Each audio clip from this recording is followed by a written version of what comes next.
کہ مولوی ایوب صاحب میرے شیخ کے پیر بھائی دوست تھے، ان کو 20 دست لگ گئے. کیوں؟ اس لیے کہ انہوں نے کسی حکیم سے رجوع نہیں کیا، اپنی دوا کتاب میں دیکھ کر تجویز کر لی. بات اس پر چل رہی تھی کہ کتابوں سے خدا کی محبت نہیں ملے گی، محبت اللہ والوں کے سینوں سے ملے گی. چراغ سے چراغ جلتے ہیں، چراغ کا نسخہ لکھا ہو کہ ایک مٹی کا چراغ لاؤ یا شیشے کا، اور اس میں مٹی کا تیل ڈالو، بتی بنا کے ڈالو اور دیا فلائی سے جلا دو، چراغ جل جائے گا. کتابوں میں تو لکھا ملا ہوگا یہ، مگر ان حروف سے آپ کو چراغ کی روشنی نہیں ملے گی. یہ تو جب آپ اپنے چراغ کی لو کو کسی چراغ سے، چراغوں سے چراغ جلتے ہیں. جن کے دل اللہ کے نور سے روشن ہیں، ان کے دل سے اپنے دل کو ملاؤ، پھر تمہارے دل میں اللہ کے نور اور اس کی روشنی آئے گی. پھر تمہیں معلوم ہوگا کہ ہفت اقلیم اگر تمہیں آسٹریلیا اور جرمن اور جاپان اور پاکستان اور ہندوستان کی سلطنت مل جائے، واللہ اکثر خدا کی قسم کھا کر کہتا ہے کہ اگر اللہ والوں سے ایک ذرہ خدا کی محبت کا درجہ آپ کو عطا ہو جائے تو آپ کو سورج اور چاند اور ہفت اقلیم کی سلطنت، آسمان اور زمین کے خزانے بیکار نظر آئیں گے. کیوں؟ اللہ تعالیٰ کی عظمت سے بڑھ کر کیا چیز ہے، اللہ کی محبت کی نعمت سے بڑھ کر کیا چیز ہے.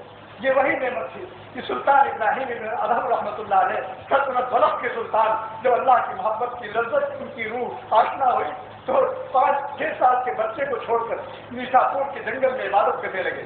اور اللہ کی محبت کے جو مزہ آیا تو ایک دن وزیر پہنچا وہاں اور وزیر نے کہا حضور یہ آپ دل میں سوچا کہ یہ ملا عجیب بیوقوف ہے کہ سلطنت چھوڑ کر گدڑی سی رہا ہے اور دریا کے کنارے یہ کیا کرتا ہے.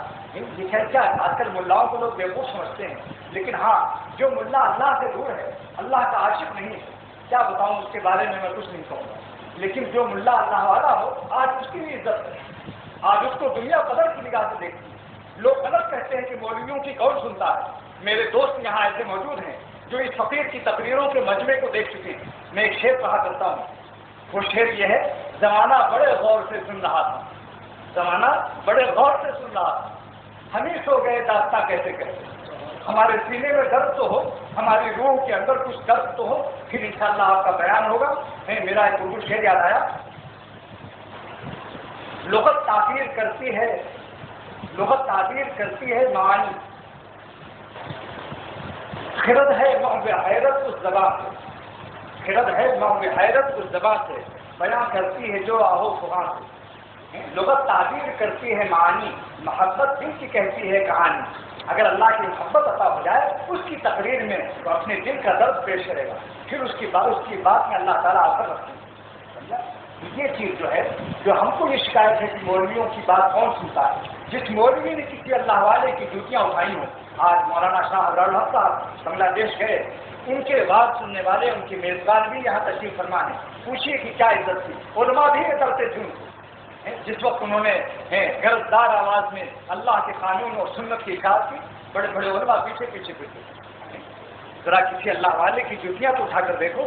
مولانا انور شاہ کشمیری فرمایا کرتے تھے رحمۃ اللہ علیہ، بخاری کے درس میں مولانا عبداللہ شجاع آبادی بھی اس میں موجود تھے. اکوڑا خٹک سے الحق کے واقعہ آیا ہوا تھا کہ علامہ انور شاہ کشمیری نے ختم بخاری پر فرمایا: اے مولویوں، آج بخاری ختم ہو گئی، مولانا ہو گئے، لیکن کسی اللہ والے کی جوتیاں کچھ دن اٹھا لو تاکہ بخاری کی روح اور حقیقت مل جائے، اللہ کی محبت کے درد سے تمہاری جانیں آشنا ہو جائیں.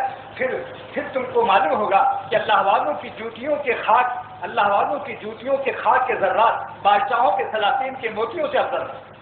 جس کے ذریعے سے خدا ملتا ہے اس کی قیمت کو کیا پوچھتے. دیکھو جتنا ذریعہ قیمتی ہوتا ہے، جو مقصد جتنا قیمتی ہوتا ہے اس کا ذریعہ اتنا ہی قیمتی ہوتا ہے.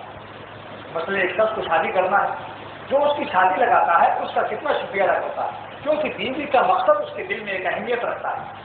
ایک آدمی بے روزگار ہے، جو اس کی روٹی دلا دیتا ہے اس کی کتنی اہمیت ہوتی ہے، کیونکہ روٹی کی اس کے قلب میں اہمیت ہے.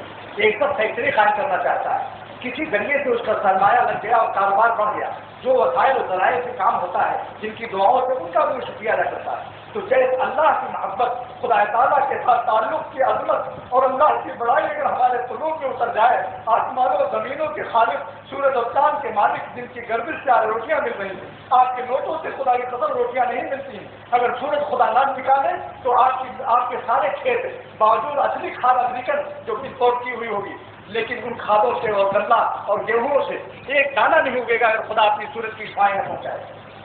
اسی لیے میں کہا کرتا ہوں کہ اگر